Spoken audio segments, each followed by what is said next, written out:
નવનીતભાઈને ન્યાય મળે તે માટે 100 કાફલા સાથે બધા ભેગા થયા છે અને ઠાકોર સમાજ હર હંમેશા કોળી સમાજ સાથે જ છે અને સાથે જ રહેવાના છીએ અને આ બનાવ વારંવાર બધી જગ્યાએ બને છે પણ હવે પછી આ બનાવ જો બનશે તો ઠાકોર કોળી સમાજ નહીં સહન કરે તો સરકારશ્રીને નમ્ર અપીલ છે કે આમાં કડકને કડક જે કોઈ પણ આરોપી હોય એને કડકમાં કડક સજા થાય એવી ઠાકોર કોળી સમાજની માંગ છે.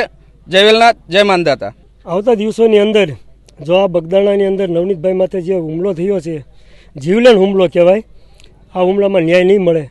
સીટની રચના તો કરી છે, છતાં પણ જો 10-12 દિવસ થઈ ગયા છે, હજુ કોઈ એવા મેસેજ નથી કે ફલાણા દોષિત છે કે આ દોષિત છે.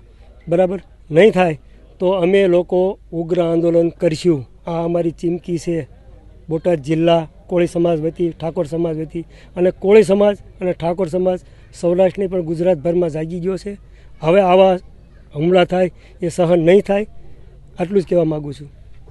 બોટાદ જિલ્લા સમસ્ત કોળી સમાજના આગેવાનો દ્વારા 100 ગાડીઓના કાફલા સાથે આજે બગદાણા મુકામે અમારા કોળી સમાજના યુવાન આગેવાન નવનીતભાઈ બાધલિયા ઉપર જે ઉચકારો હુમલો થયો એમના ન્યાય માટે, એમના ખબર અંતર પૂછવા અને એમને સહકાર આપવા કે હરહંમેશ માટે અમે તમારી સાથે છીએ, એ માટે થઈ સમસ્ત કોળી સમાજ બોટાદ જિલ્લા દ્વારા આજે અમે બગદાણા મુકામે જઈ રહ્યા છીએ.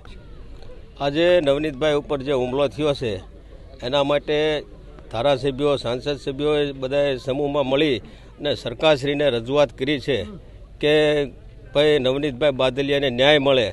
પણ જ્યારે સરકારે જે સીટની રચના કરી છે એમાં સીટના અધિકારીઓ કોઈ પણ જાતનું કાચું ન કાપે એ માટેની અમારી લડાઈ છે. અને આ કોઈ સમાજ વિરોધી લડાઈ નથી, માત્ર ને માત્ર જે આરોપી છે અને જે આરોપી સાચા છે એનું એફઆઈઆરમાં નામ દાખલ કરે એ જ અમારા કોળી સમાજ, ઠાકોર સમાજની માંગ છે.